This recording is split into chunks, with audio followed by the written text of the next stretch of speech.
di salat subuh ini yang merupakan salat penentu antara yang kokoh dengan iman atau yang lemah dengan buayan syaitan.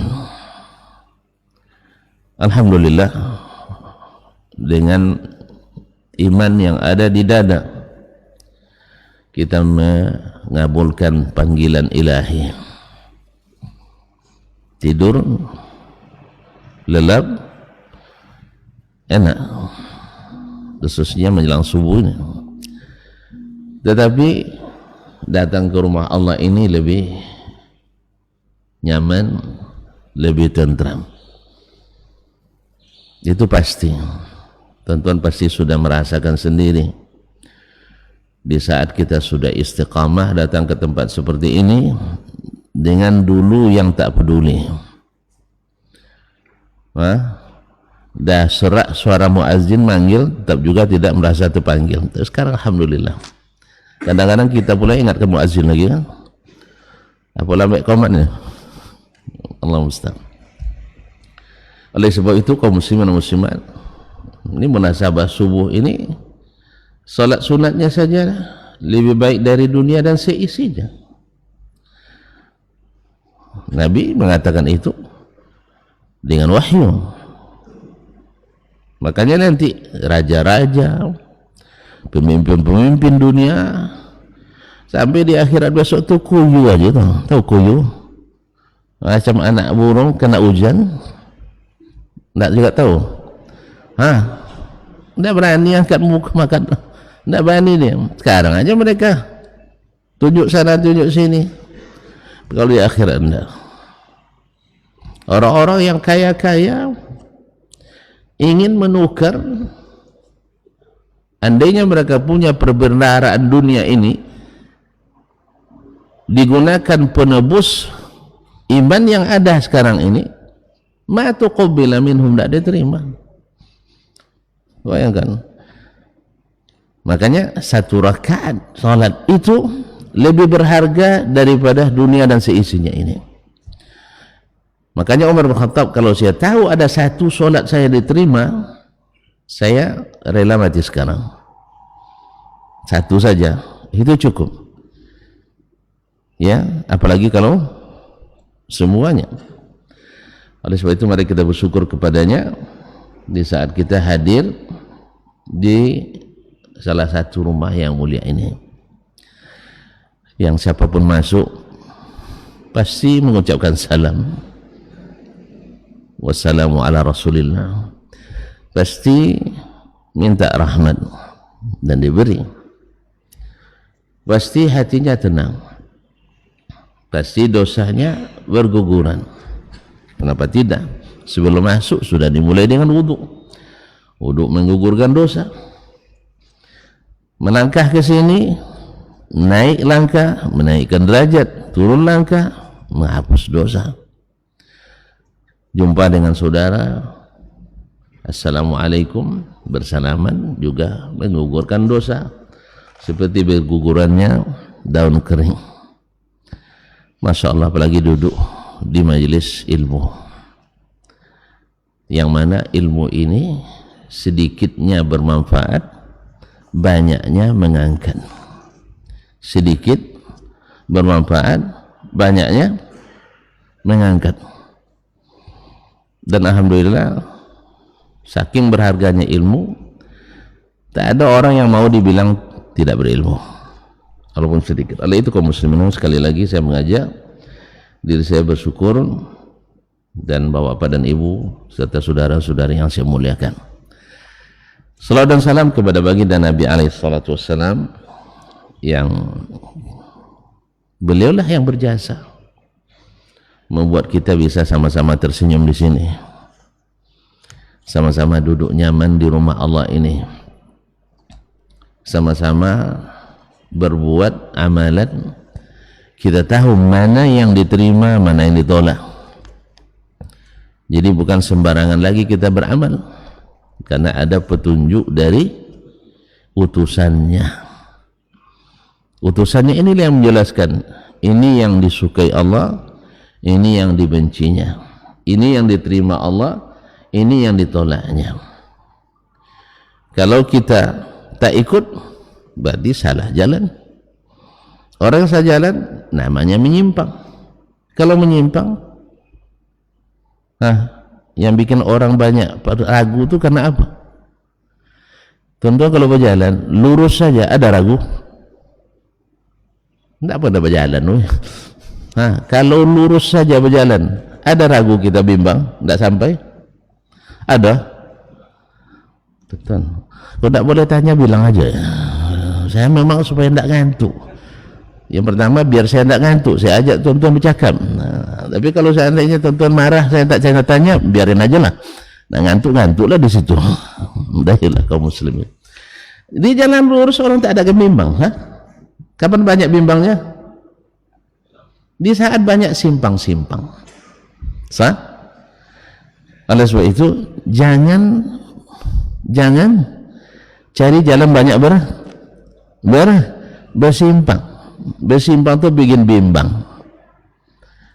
Maka Nabi SAW mengajarkan kita dalam setiap rakaat solat kita, ihdinas siratal mustaqim, tunjukkan kami jalan yang banyak simpangnya. Yang lurus. Kalau ada yang ngajak menyimpang, namanya penyimpangan, bagus sudah. Namanya penyimpangan bagus? Enggak. Maka Nabi SAW membuat kita jauh dari menyimpang. Perangai menyimpang tidak bagus juga. Hasrat menyimpang tidak bagus juga. Politik menyimpang tak elok juga. Pendidikan menyimpang rusak juga. Ekonomi menyimpang bangkrut kita. Oleh sebab itu jangan sampai menyimpang. Nah, Nabi lah ngajarkan kita jalan, jangan banyak menyimpang. Oleh itu kita berhutang budi banyak kepadanya, dan harus kita akui. Oleh sebab itu berdoa yang terbaik yang langsung diajarkan Allah, dan Allah yang melakukan langsung perintah itu, diikuti oleh para malaikat, lalu disuruh kita untuk meneladani itu. Innallaha wa malaikatahu yusalluna 'alan nabi ya ayyuhalladzina amanu sallu 'alaihi wa sallimu taslima. Sesungguhnya Allah dan para malaikatnya bersalawat kepada Nabi. Hai orang-orang beriman, bersalawatlah kepadanya dan ucapkanlah salam sebanyak-banyaknya. Itulah makanya kata Imam Al-Qayyim rahimahullah, doa yang paling cepat diijabah Allah adalah salawat dan salam kepada baginda Rasulullah sallallahu alaihi wasallam, dan pahalanya juga langsung tukjar, langsung lunas. Man shalla alayya salatan sallallahu alaihi biha asyra. Siapa yang selawat kepadaku sekali, Allah langsung balas 10 kali. 10 kali berapa persen, bang? 10 kali lipat. Berapa persen? 1000 ya. Abang pernah jualan labanya 1000%? 1000%? Pernah ya? Ajaran saya, bang. Rata-rata 50%, 30%, 20%. Itu udah pasti tinggi pula sampai pembeli itu kan. Nah, tapi enggak. 1000%. Kalau semakin banyak kita berselawat kepada Nabi SAW, maka semakin banyak pula kita mendapatkan keuntungan itu. Dan salawat dari Allah untuk kita, al-maghfiratu war-rahmah, ampunan dan rahmat Allah Subhanahu wa ta'ala. Dan oleh sebab itu Imam Ahmad rahimahullah mengatakan, ahadzun nasi bi Rasulillah sallallahu alaihi wasallam, manusia yang paling beruntung dengan Nabi alaihi salatu wassalam adalah ahlul hadis. Ahli hadis. Kenapa ahli hadis? Tidak ahli besi, bang. Ini ahli besi, kenapa disebut ahli besi? Hah? Karena selalu bersama besi. Ahli ekonomi, sebut ahli ekonomi karena selalu bicara ekonomi. Terus ahli rumah, disebut ahli rumah. Bini kita disebut apa? Ahlul bait. Uang rumah, orang rumah kayak ya. Kenapa disebut orang rumah? Karena sering di rumah. Kalau bapak disebut orang luar. Orang luar ya. Orang rumah apa orang luar? Bapak tidak disebut orang rumah karena memang kebanyakan aktivitasnya di luar. Jangan dibalik. Ini mak-mak pula jadi orang luar, awak jadi orang rumah. Masyarakat kiram, tema kita membaca kitab akidah. Sebagian menyangka saya hari ini akan membaca kitab akidah.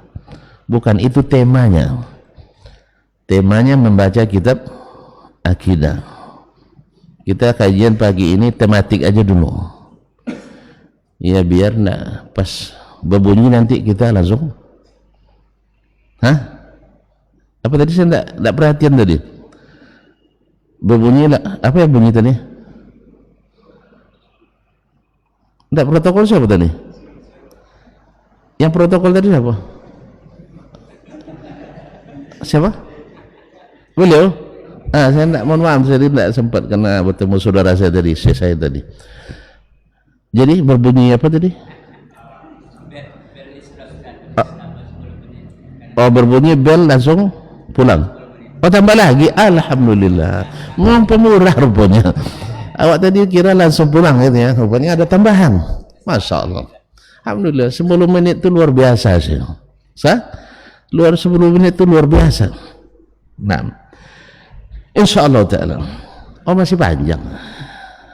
Saya tengok dari syuruk jam 6:01 ya. Ya. Hah? Oh, tambah 15 lagi. Berarti 6:16. Masih aman, masih jadi jalur aman. Teman Sultan aman enggak ya? Hah? Aman? Enggak, kalau bilang enggak aman, bilang enggak aman. Ustaz, kita kultum aja. Ya, kuliah terserah antum. Hah? Bukan 7 menit. Baiklah, Bapak dan Ibu yang saya muliakan, membaca kitab akidah. Kenapa kita harus membaca kitab akidah?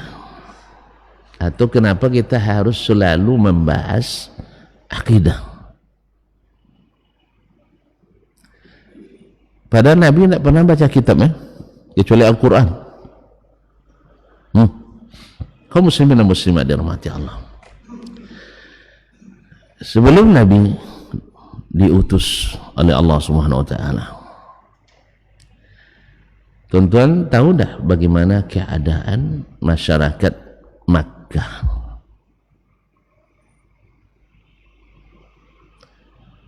Sebelum menjawab itu saya nak tanya lagi, Makkah waktu itu masih tetap sebagai tanah haram, bukan tanah haram ya, tanah haram maknanya bahasa kitanya tanah suci. Masih tetap tidak Makkah sebagai tanah suci di masa jahiliyah? Atau sudah dicabut? Hah? Masih? Siapa bilang sudah dicabut? Siapa yang cabut?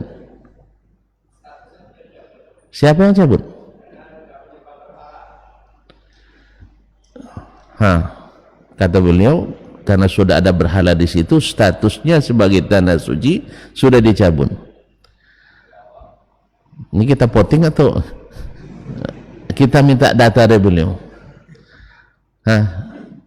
Di mana abang tahu bahwa status tanah suci sudah dicabut?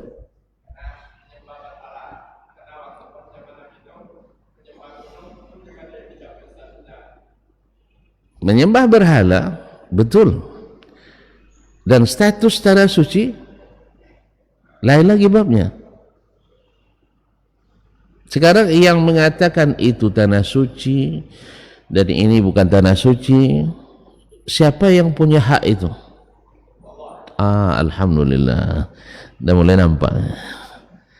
Ada enggak firman Allah yang mencabut status itu?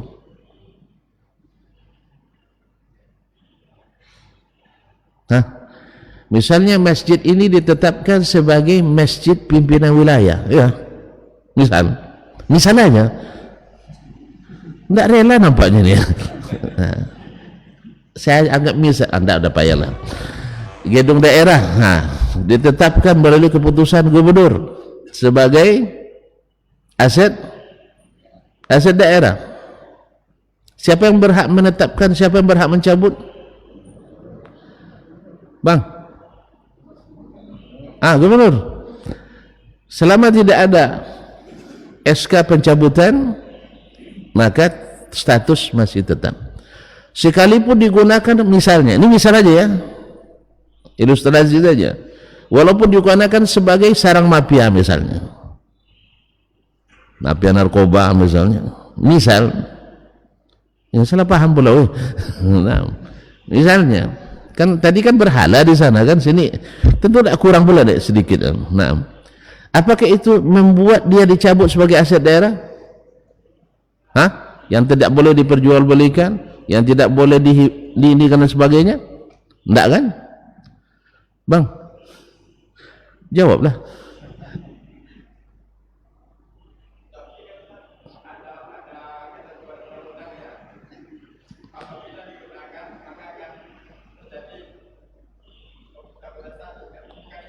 Undang-undang nomor berapa? Undang-undang nomor berapa?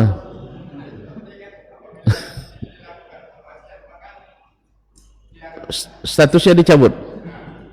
Undang-undang nomor berapa? Apa paling ilustrasi lagi ya? Sama. Nah, walaupun ada undang-undangnya, itu harus juga melalui sebuah keputusan. Harus melalui keputusan. Nah, masih ada yang mau dikatakan enggak? Seperti saya aja ya. Alhamdulillah, tidak ada pencabutan status sebagai tanah suci. Bahkan mereka masih menganggap Ka'bah itu sebagai Baitullah yang harus disucikan. Ada buktinya? Ada buktinya enggak bahwa mereka menganggap Ka'bah sebagai rumah Allah yang wajib disucikan? Banyak sekali buktinya. Banyak sekali buktinya. Di antaranya adalah ketika terjadi banjir di saat umur baginda Rasul sallallahu alaihi wasallam baru 35 tahun, 5 tahun menjelang kenabian, Ka'bah runtuh. Hajar Aswad hanyut. Kena air bah. Menurut mereka, karena sarang berhala juga, biarin aja runtuh gitu. Atau mereka bersepakat merenovasi kembali. Sepakat mereka nak bangun kembali. Nah, ketika mereka nak bangun kembali, mereka sembarangan tak menggunakan dana. Dana korupsi boleh? Dana judi boleh? Udah. Mereka sepakat bahwa ini rumah Allah yang disucikan, tak boleh satu pun harta haram masuk di dalamnya. Rupanya jahiliyah paham juga harta haram rupanya ya. Pahamnya, macam tak paham. Makanya mereka syaratkan untuk membangun Ka'bah kembali tidak boleh hasil riba. Padahal riba bagi mereka adalah fundamental ekonominya. Kalau kita hari ini sama juga ya. Sama. Jadi tahu, ada enggak umat Islam yang tidak tahu hari ini riba enggak boleh? Saya ulang kembali, ada nggak umat Islam khususnya yang punya duit? Orang kampung tuh nggak ada duitnya orang. Yang punya duit banyak, ada nggak umat Islam yang punya uang banyak yang harus dibankkan yang tidak tahu riba haram? Kayaknya nggak ada ya. Kayaknya nggak ada ya. Tapi kebanyakan kita umat Islam hari ini main riba atau tidak? Sama rupanya. Berarti jahil ya gitu ya. Allah musta'an. Jangan dulu bang, belum ada keputusan. Ya belum ada keputusan. Itu baru hipotesa aja. Nggak boleh hasil judi. Nggak boleh hasil judi. Kalian berjudi kerjanya. Ya judi itu kan kebutuhan bang. Tapi ini rumah ibadah wajib bersih dari harta judi. Berarti status tanah suci masih eksis. Masyaallah kiram dirahmati Allah Subhanahu wa taala. Tidak boleh hasil pedukunan. Padahal kepala sukunya dukun semua. Kepala sukunya mesti kere, mesti dukun. Tidak boleh hasil apa namanya yang lokalisasi apa namanya?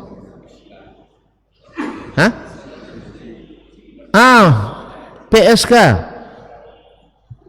Ya, jangan dibuat kepanjangannya. Nah, tidak boleh.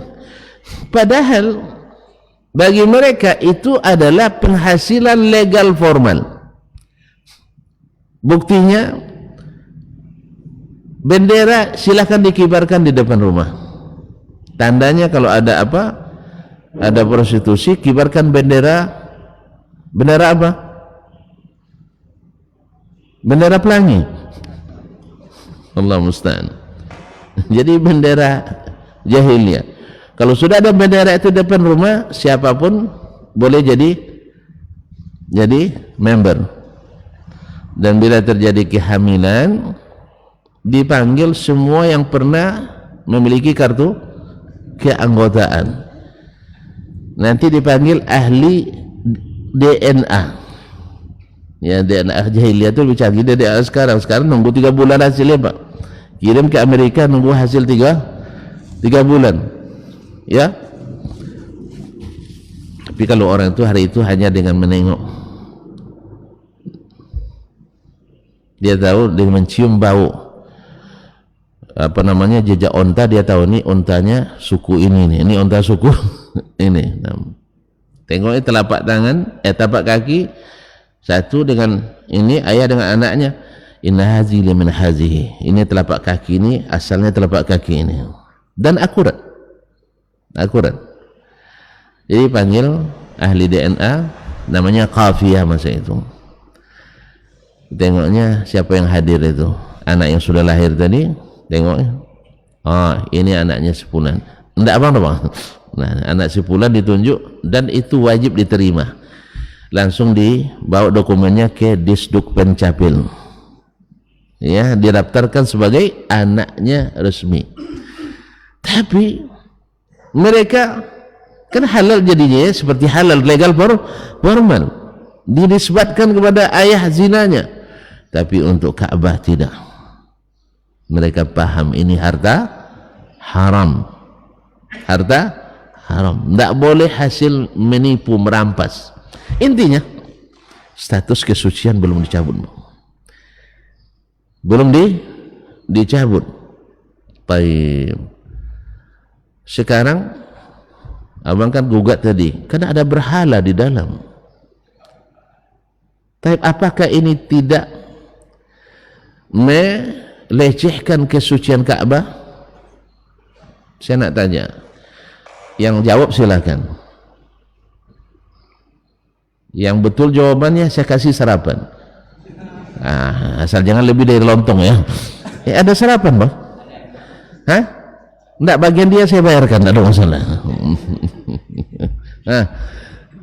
Kenapa kan Syekh bilang tadi berhala itu melecehkan kesucian Ka'bah?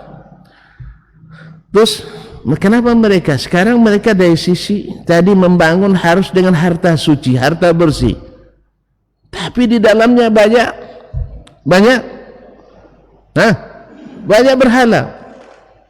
Apakah itu tidak merusak kesucian Ka'bah? Betul tak? Hah?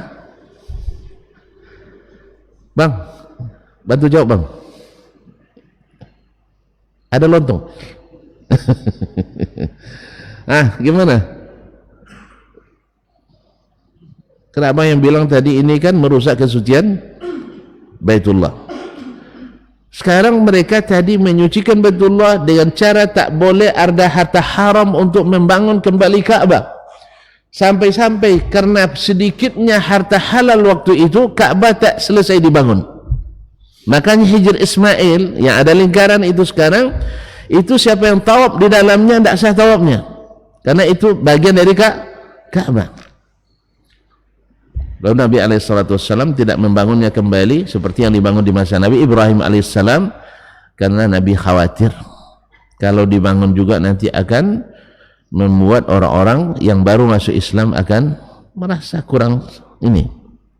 Jadi Nabi juga dalam dakwanya, selama tidak wajib, selama tidak merusak agama, beliau ada pertimbangan, ada pertimbangan. Tapi kalau wajib dan kalau tidak laksanakan merusak agama, beliau tidak. Jelas?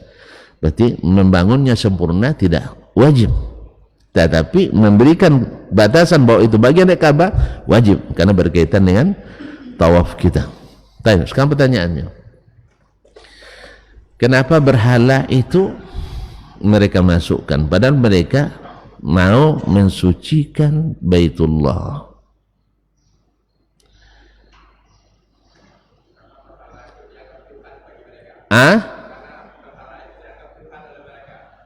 Karena berhala itu tidak dianggap Tuhan. Ada ayatnya?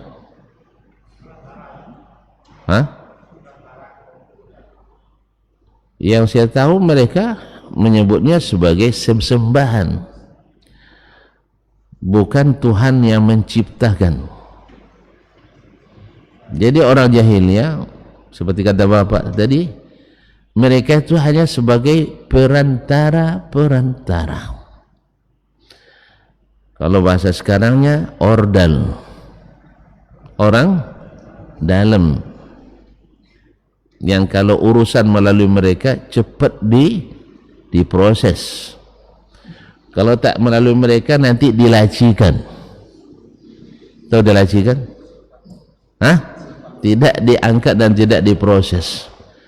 Dah 2 tahun nomor registrasi tidak ada keluar. Mana proposal kemarin Pak?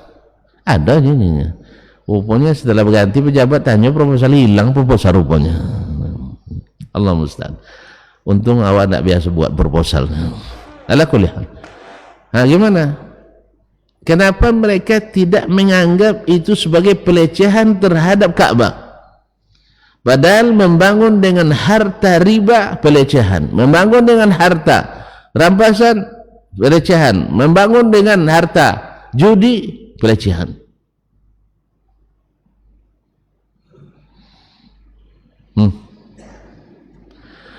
Itu makanya perlu kita masih membaca kitab akidah. Ma'asyiral kiram, bapak dan ibu yang saya muliakan, bagi mereka itu bukan pelecehan, justru bagian dari pemuliaan, bagian dari pemuliaan. Loh kok bisa? Logika yang berbicara. Apa logikanya? Kita ini orang-orang pendosa. Emang ada dosa enggak? Simpan aja ya, jangan kasih tahu orang. Ya biar antara kita berdua saja, maksudnya dengan Allah SWT, dan minta ampun kepadanya. Sedangkan orang-orang ini yang patung-patungnya diukir dan dipahat itu adalah orang-orang dekat Allah SWT. Orang dalam. Ini namanya apa ini? Pemikiran seperti ini namanya apa? Apa namanya?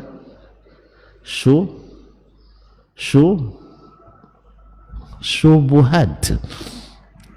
Syubhat.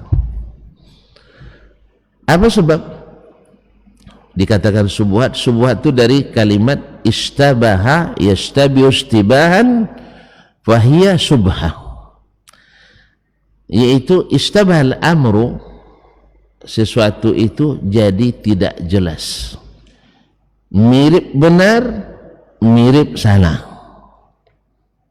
Dilihat dari satu sisi betul juga kalau nak berurusan dengan Pak Wali Kota, dengan kita nak berurusan dengan Wali Kota padahal tidak kenal mengenal dengannya, cepat diproses tidak, maka kita cari orang dekat kepadanya. Siapa paling dekat kepadanya yang cepat terangkut? Ya sekda. Iya enggak? Yang tukang parapnya siapa? Enggak tahu juga kita ya, urusan orang ya. Nah, ya orang dekat, orang dalam lah. Nah kepala bagian kan tergantung urusan kita. Kalau melalui mereka cepat diproses. Ini namanya apa? Syubhat. Qiyas. Nah, makanya dibuatlah yang namanya proses-proses tawassulan, bertawassul kepada pejabat melalui orang dalamnya, dari secara logika logis, secara logika logis dari satu sisi. Tapi ada enggak bukti konkret bahwa doa yang langsung tidak diproses cepat dan doa melalui tawassul diproses cepat? Ada bukti?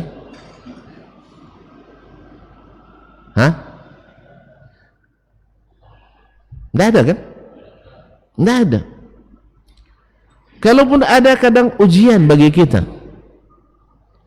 Siapa yang bisa mengetahui bahwa ketika saya panjatkan doa melalui ruh Syekh Fulan, wali Fulan, lalu ada informasi teleponnya kita, ya permohonan anda sudah sampai di Sidratul Muntaha, ya berkat bertawassul dengan Syekh Fulan. Ada? Enggak. Cuman syaitan kan pintar menghiasi amalan kita, dibuatnya perasaan kita kalau berdoa melalui Syekh lebih cepat dikabulkan, kalau berdoa tanpa Syekh tidak cepat dikabulkan. Begitu kan?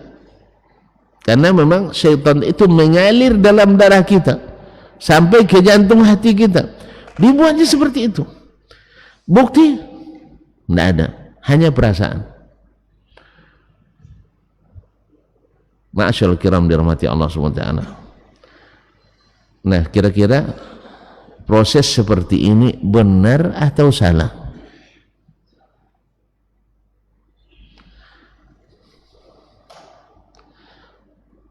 Abang marah apa sama saya nampaknya? Tidak boleh nyalakan ustadznya.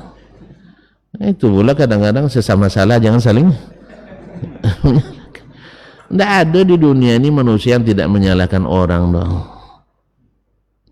Saya minta tuan-tuan, bapak-bapak yang hadir hari ini, yang di luar tidak usah lah, yang hadir, coba tunjuk tangan tidak pernah selama hidupnya menyalahkan orang.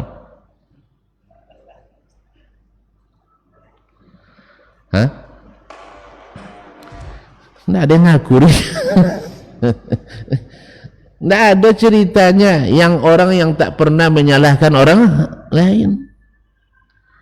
Maka jangan dihalangi, ini fitrah dan didukung oleh syariat bahwa yang salah itu mesti disalahkan, yang benar itu mesti dibenarkan. Yang tak boleh itu adalah mengungkit kesalahan orang, mencari-cari kesalahan yang tak salah.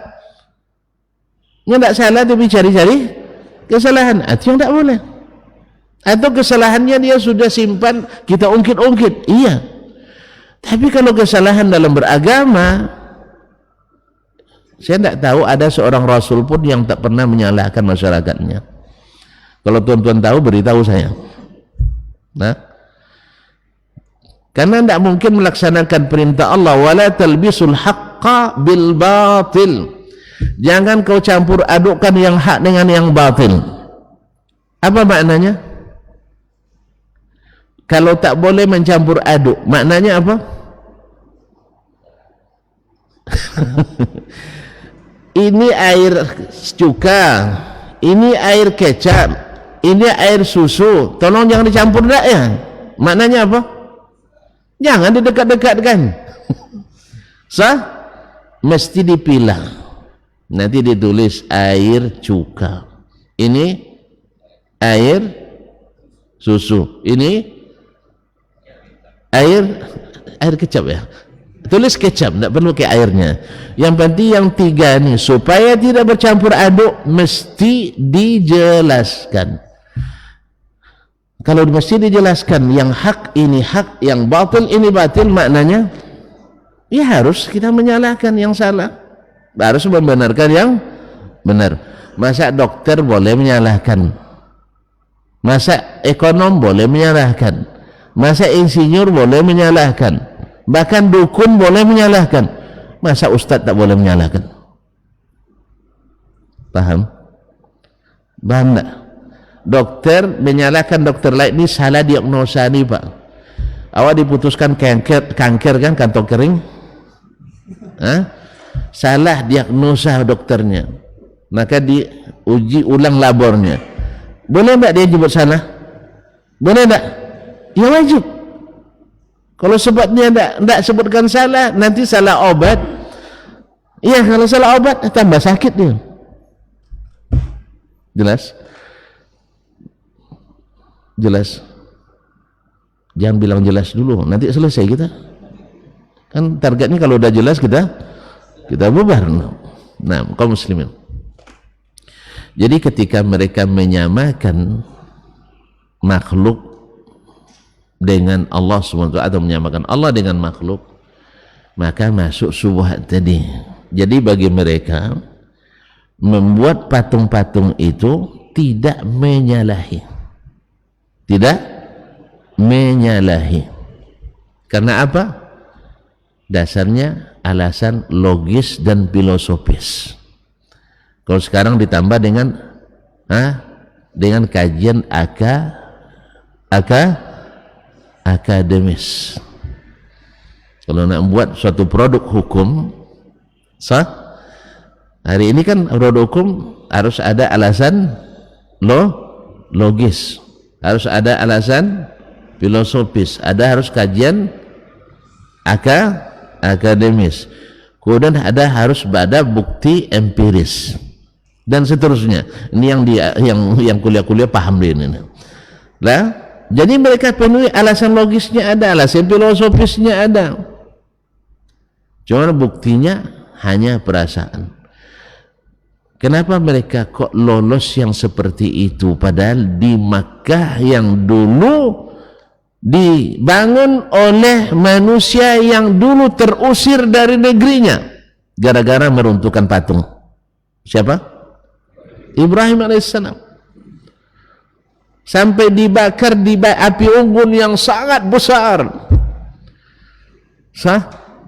Saking besarnya tidak bisa dilemparkan dengan orang. Maksudnya orang yang melemparkannya harus pakai alat lontar batu. Alat lontar namanya manjanik. Saking tingginya api itu tidak bisa didekati oleh tentaranya. Subhanallah. Dalam hitungan sekian detik datang Jibril dari langit ketujuh. Dia datang, kok cepat sekali ya? Kenapa Jibril kok bisa cepat datang? Bang, atas izin Allah. Semua orang syirik atas izin Allah juga. Ini kalimat atas izin Allah ini kadang bikin sesat orang banyak.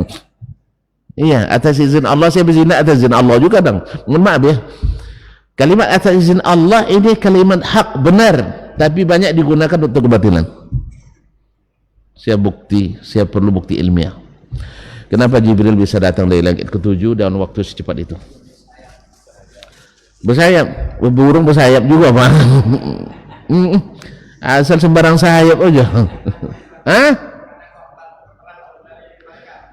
Kodrat? Sama jawabannya. Memang perlu ngaji kita nampak. Iya, kenapa begitu sifat itu? Ahsan, cahaya. Karena Jibril terbuat dari malaikat, terbuat dari, dah lupa asal kejadian nampaknya. Awak terbuat dari tanah, busuk lagi. Iya kan, tanah busuk. Lazim, nanti lazim, busuk kotor. Allah musta'an.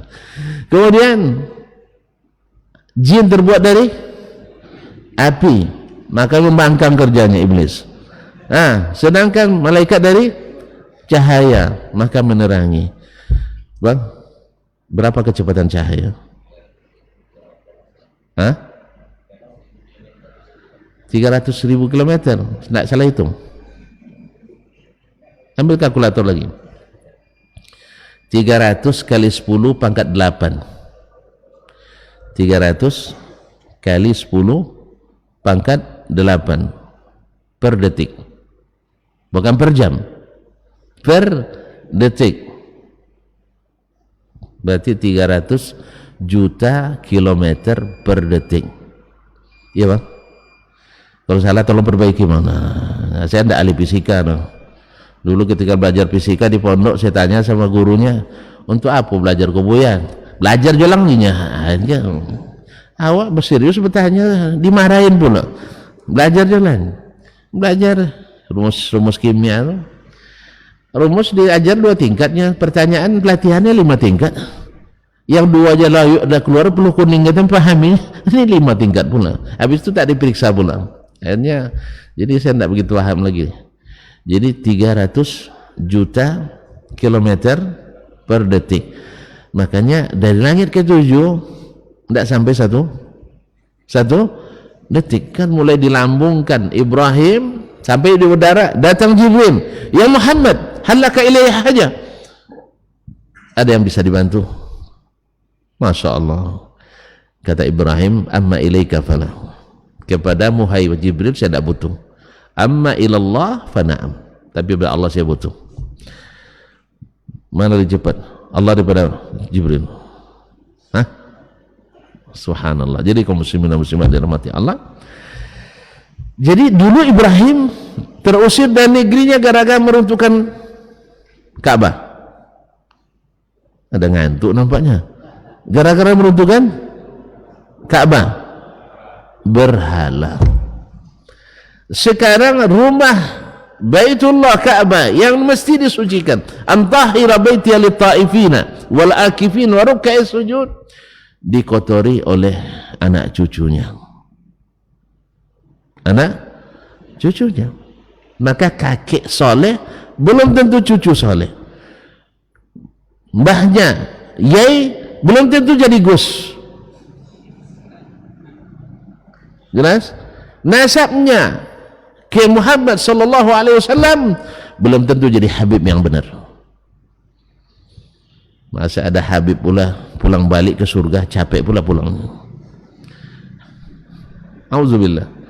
Tidak ada orang capek dalam surga, tidak ada orang. Jadi kalau pulang dari surga capek dia berarti di TPA itu, tempat pembuangan akhir sampah. Allah musta'an. Ma'asyiral kiram dirahmati Allah SWT. Jadi mereka memasukkan Ka'bah itu Bang ya, bagi mereka itu adalah suatu kebaikan untuk memudahkan memasukkan permohonan. Akhirnya tersusunlah 360 berhala dalam Ka'bah.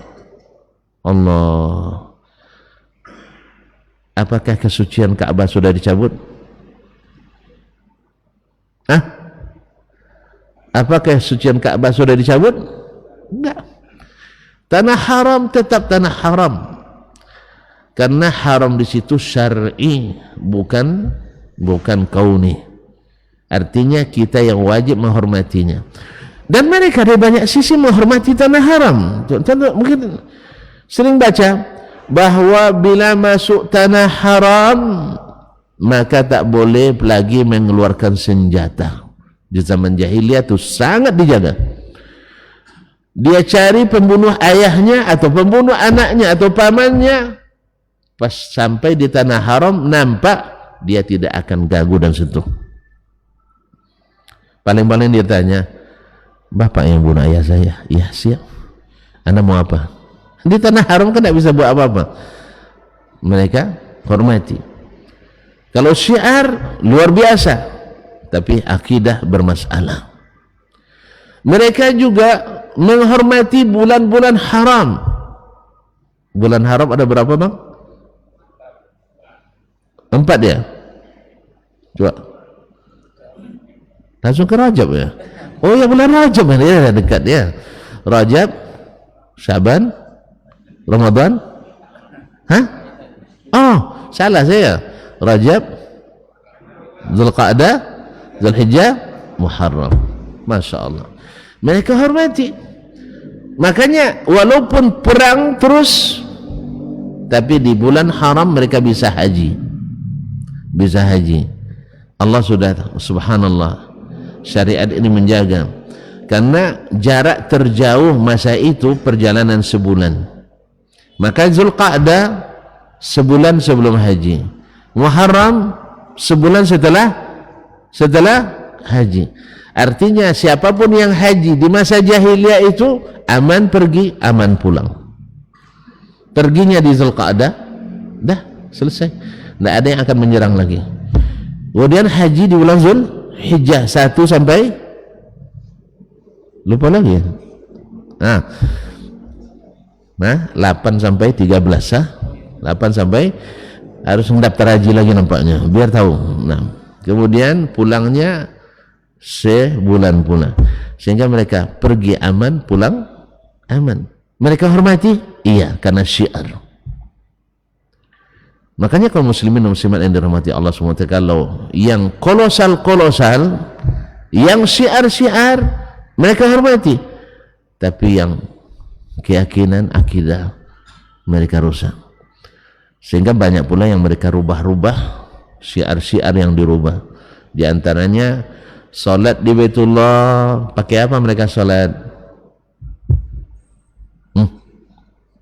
Bernyanyi, bersiul dan bertepuk tangan.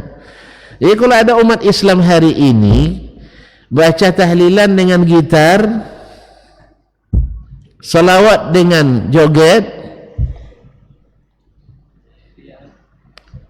iya, alasan logisnya sama, alasan filosofisnya sama, biar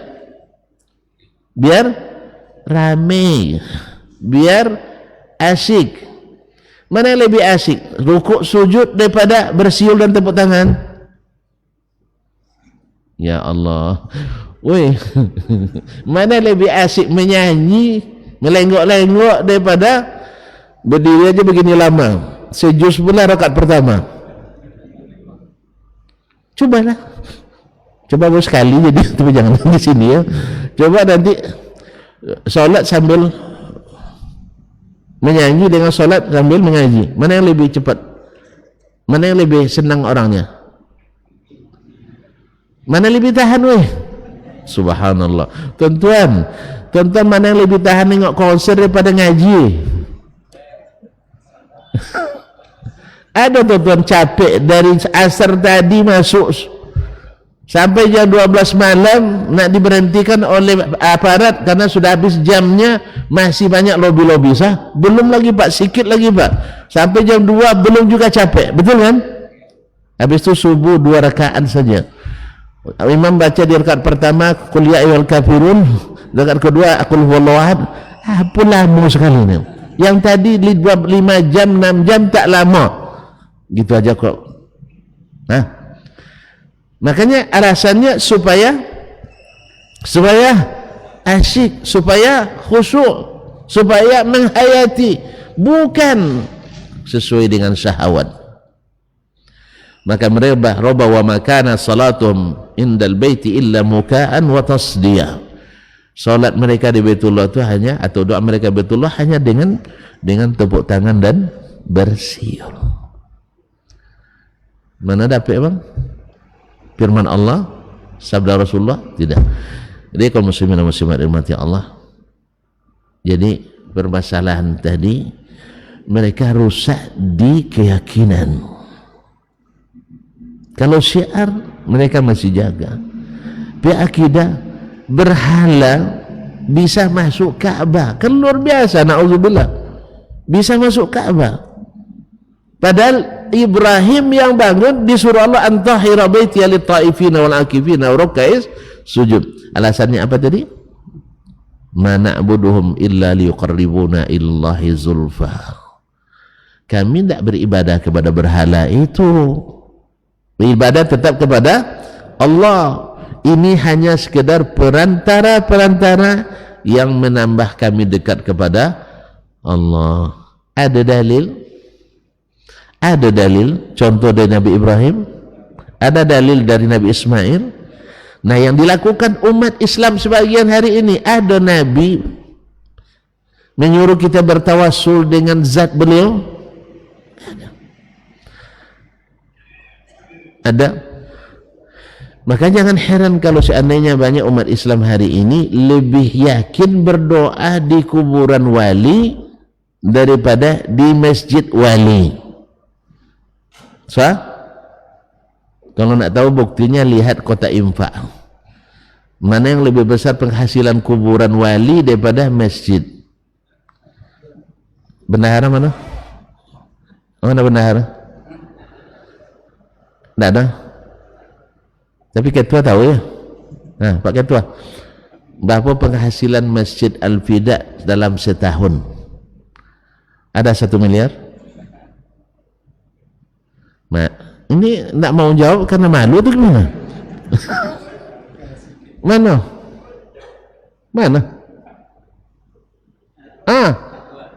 Berapa setahun? 500. Itu sudah anak yatim, pembangunan MDA, semuanya kan? Baik. Mana lebih banyak penghasilan kuburan wali Siano?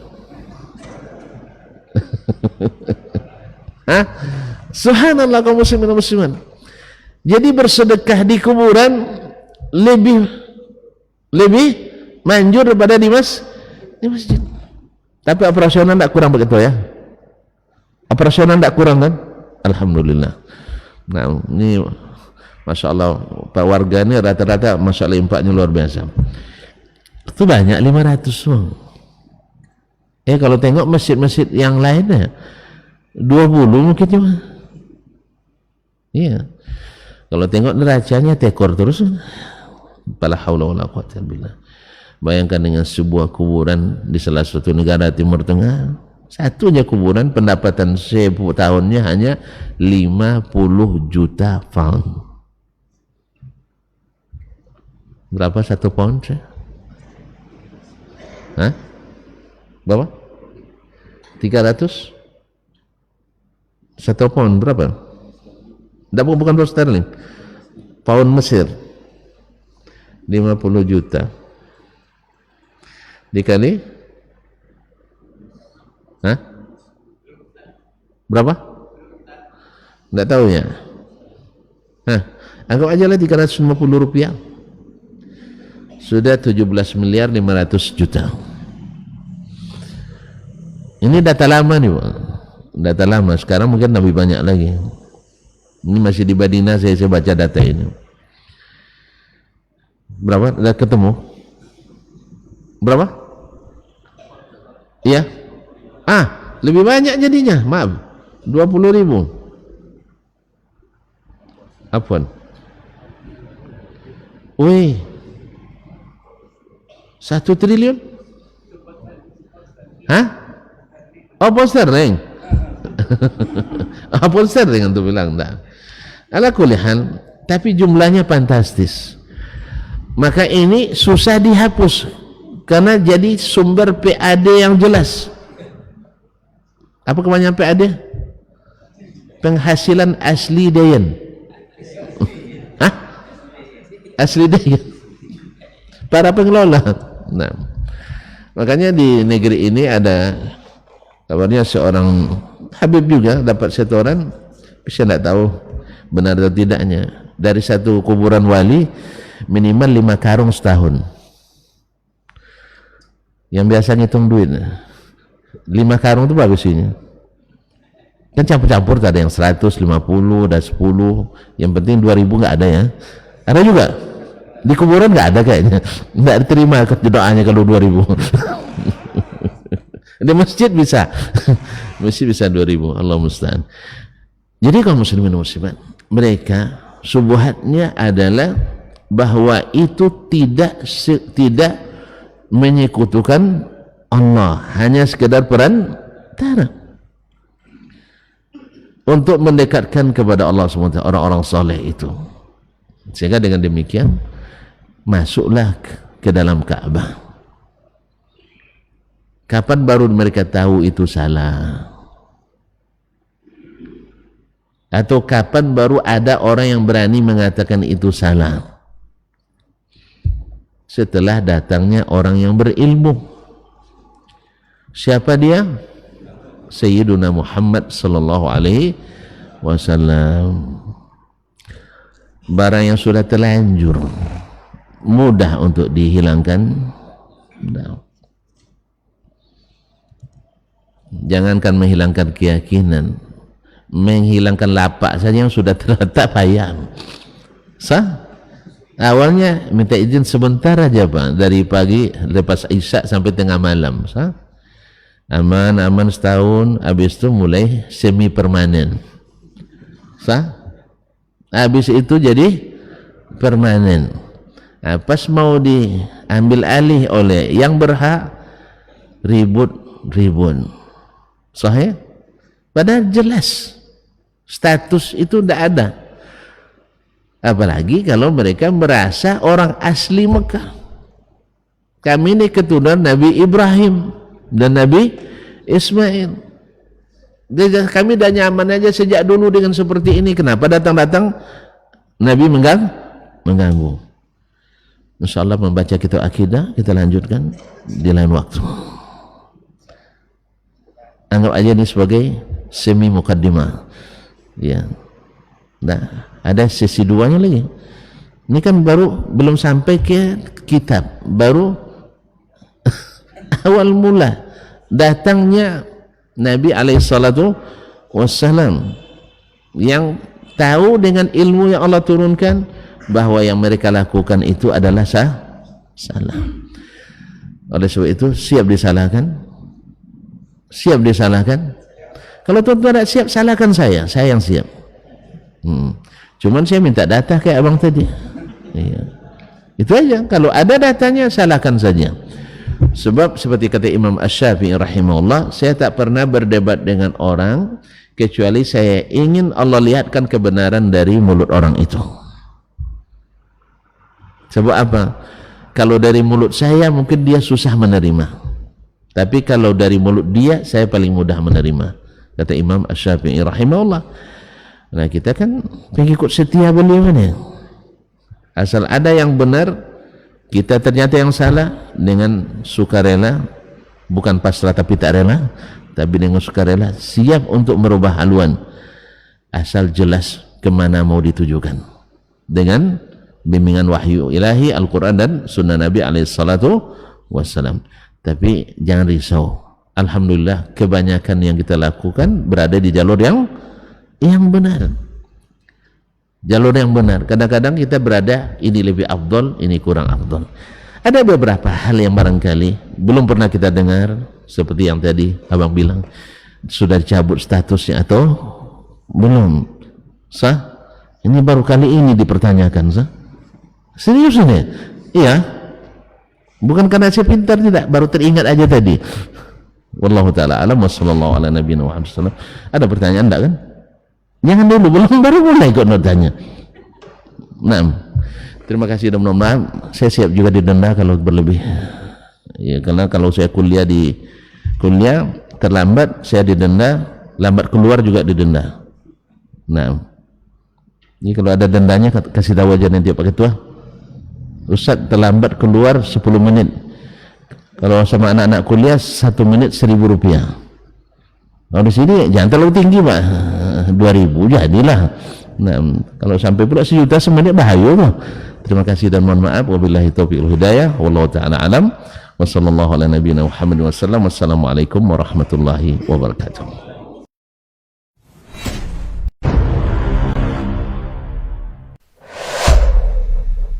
Dunia dan seisinya ini bagi Allah tak sama nilainya dengan sebelah sayap lalat. Barang siapa yang beramal untuk akhiratnya, Allah akan cukupkan baginya urusan dunia. Sayati zamanun 'alan nasi as-sabiru fihim qalqabit al-jamarah. Akan ada satu masa di akhir zaman yang berpegang teguh dengan agamanya seperti orang yang sedang memegang bara